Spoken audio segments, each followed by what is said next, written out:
Good afternoon. I'm Jim Campbell. I'm a physician in practice back at the University of Nebraska Medical Center. I'd like to introduce my colleagues. Jim McClay down here in the front is our PI for our Precori network. Brett Gardner and Scott Campbell are a little bit further back. They're members of the team that are working on some of our terminology efforts, and I'm going to mention that a little bit later.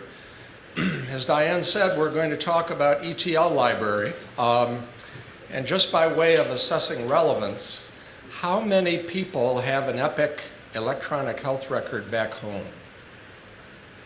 Okay, well, I breathe a sigh of relief because I was afraid I would quickly become, a non-entity in this discussion. And the reason I mention that is because Russ Waitman, who taught me everything I know about i2b2 and a lot of other things as well, has been a spouse of open source ETL library. And in our dealings with Epic, we've had some difficulties in persuading them to our points of view. So what I'm going to show you tonight, what we're going to talk about tonight, is available for all members of the Epic community, and I apologize that I am not relevant to some of the rest of you. I'd like to talk a little bit about some principles I think we should consider when we create our i2b2 repositories as far as interoperation is concerned. Give you a little bit of description about our ETL design back home and that we have published for sharing with the Epic community, and then talk very briefly about thoughts of how we might move towards a more interoperable ETL library that might be shared across the entire breadth of the i2b2. Jim and I are very new to this whole thing. And when we first went down to Kansas and took a look at what Russ and his people had done, we were mesmerized in terms of the functionality that i2b2 offers. Begun to think about it a little bit more critically as time has gone on, and I asked myself, what are the principles that we want to, because I realized that there's 1,000 ways to deploy i2b2. And what are some of the things that we basically want to get out of our platform after we actually have it up and running? And I would suggest to you that principles that we've gone by are that, first of all, we want to be able to query data across all of our collaborators with little or no mapping. And that is a fairly major task. I equate that to moving towards the U.S. National Standard Data Model as basically laid out by ONC, but many of our sites have a very steep curve when it comes to getting some of those standards installed in their systems. So I don't pretend to suggest that that is a slam dunk. I think we also want to basically be able to store facts so that we can query them by data results, numeric data, code lists, structured text. Structured text, is clearly the most unuseful of everything that we store in our data warehouse. And we've really focused on making sure that we can use the tools of i2b2 to query numeric and code listed data. Even though narrative is basically a big part of many of our electronic health records, there's got to be post-processing, including natural language processing, that's got to be undertaken in order to make it useful for any research questions. So, I unabashedly stated that we at Nebraska are trying to move towards the ONC national model of interoperability. And at the top level, the top level of that information model, these are the major features of the electronic health record that ONC has had something to say about. Social and medical history, problem lists and encounter diagnoses, past medical history, lab results, radiology, and test results, etc. Within that top-level ontology, ONC has basically identified terminology standards for semantic interoperability. And so in demographics, it's a question of LOINC and the HL7OMB code set. SNOMED CT plays a prominent role, even though it is not a slam dunk to get it installed in our metadata. LOINC is important from the standpoint of a lot of observations and test results. RX norm, CVX and MVX codes for immunizations, CPT and HCPCS. I'm probably not telling you anything you don't already know, but I want to state up front that this was basically our marching orders as we created our ETLs to try and extract this data at the level of semantic interoperability from the electronic health record. And it may be that some of the most confusing portion of all of that is what is a finding? Because the LOINC codes and also a component of SNOMED CT constitute what are called observables. They're basically the things we're actually trying to measure or assess. And when combined with a result, they become a finding. There are also some pre-coordinated findings in the electronic record, like the problem list, okay? The patient has breast cancer. And we found that there was confusion, or at least there was a difference in approach across i2b2 sites as to how these features should be sliced and diced within the i2b2 model. Now, I'm hoping that this is not new to you, but this is the basic star schema that i2b2 supports at its core, okay? There's cross-referencing by the provider, the encounter, and the patient, because obviously those are important originators of or events during which data is gathered. In terms of what is the concept that is being coded in this particular fact, what you see in brown there, the concept code and the modifier code, arguably are the two features in i2b2 that basically organize and structure the terminology coding and the information model place, the top-level ontology, of this fact in that ONC model. And I'll explain that a little bit more in a little bit. And then finally, the two dark orange down at the bottom are basically where the data usually goes, okay, when there is data. By that I mean when there is a result. And the value type code basically tells you whether it's textual or numeric or blob. The start date and end date obviously characterize the nature of this finding in terms of when it occurred in time. So, I mention that because I would like to lay out a few principles which we have basically followed. I call them the desiderata of interoperability for observation fact. And this is sort of paraphrasing Jim Cimino from years ago. When you actually have a fact, which is a bringing together of an observable with a result. Okay, remember that's one type of clinical finding, if you will. When possible for such situations, concept code should align with the interoperability reference standards of the ONC. Well, what does that mean? Well, for example, for a lab test, if you got a hemoglobin of 8, then there should be the LOINC code in the concept code for hemoglobin in the blood. Okay, that's the observable. 8 is the answer. On the other hand, when coded ontologies from ONC are basically the answer, for example, what is the patient's problem? Breast cancer, okay?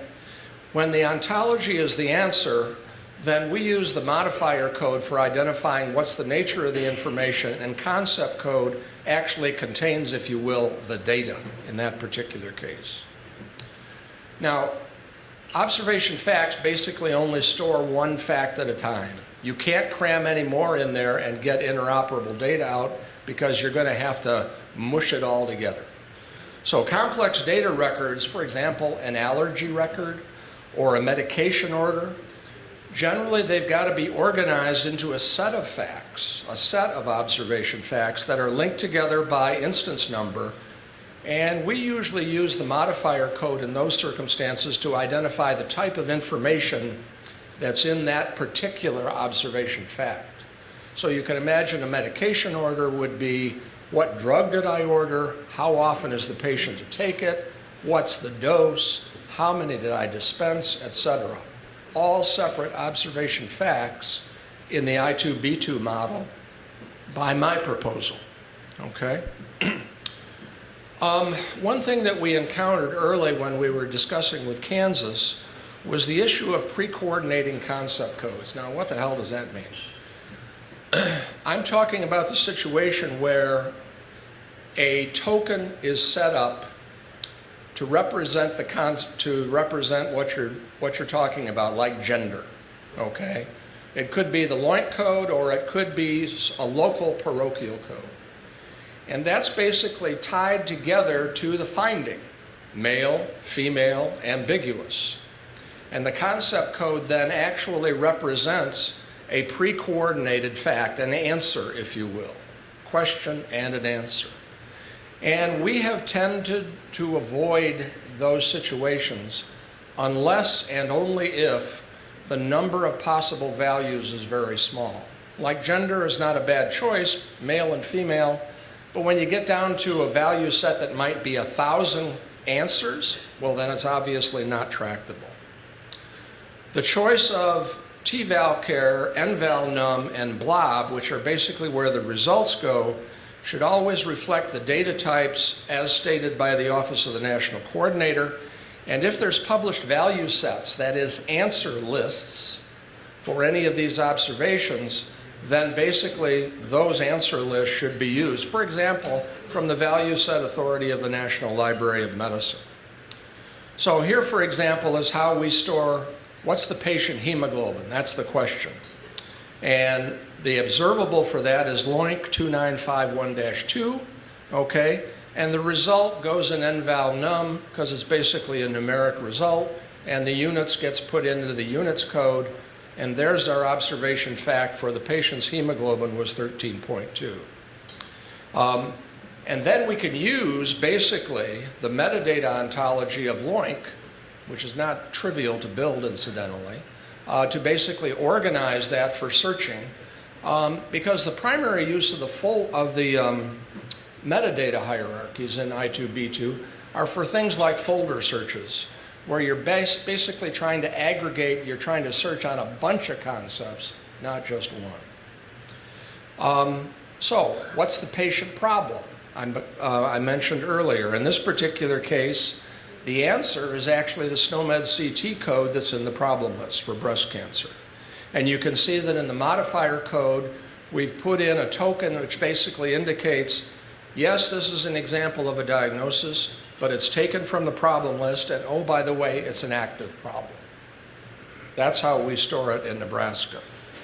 And then in the i2b2 metadata, you can see that we can organize all of the various types of diagnoses and counter-diagnoses, past medical history, problem list, basically using the appropriate hierarchies of ICD-9, CM, or SNOMED CT. I mentioned earlier complex records like what's the allergic reaction, or the patient had a severe allergic reaction to aspirin with anaphylaxis. You can't put this in i2b2 as a single fact if you actually want to search on what was the nature of the reaction and what was the drug they reacted to, and or what is the severity of the reaction. It has to be put together as a set of linked concepts. So thinking about ONC architecture and how it plays out in i2b2, this is the way Nebraska has organized our ontologies, and basically our top-level ontology linked to our terminology layer for the definition of our observation facts back home, which we extract from our Epic record system. In the cancer registry, which Russ's people actually had already prepared for us, we have ICDO coding. Clinical measurements and social history are LOINC and SNOMED observables. Diagnoses, I mentioned 9cm, 10cm, SNOMED CT, etc. Medication orders are Rx norm, but medication dispense events, where a patient was actually handed or administered a drug, those are in NDC codes because that's basically the way ONC wants it. So this is the master architecture, if you will, for semantic interoperability in what we extracted with our ETLs back home in Nebraska.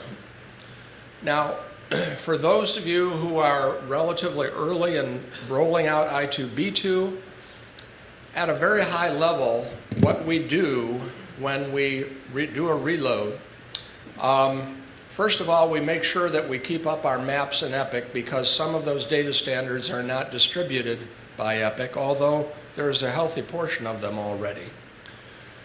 We refresh our Epic data warehouse, which is called Clarity, okay, and that includes all the mapping data that we've installed in our EHR. We then run our ETL library, which I'm going to share with any of the Epic sites that want to use it, and load our staging tables, which are basically our candidate observation facts that are still identified that we're going to load into i2b2. Now, we maintain both an identified and a de-identified version of i2b2, one for quality and one for research interests, because the de-identified, we can give access to our research community with relatively little by way of security. So after we get our staging table set, we obfuscate the dates, we anonymize the patient and encounter IDs, and then we actually roll over copies into our de-identified observation fact table.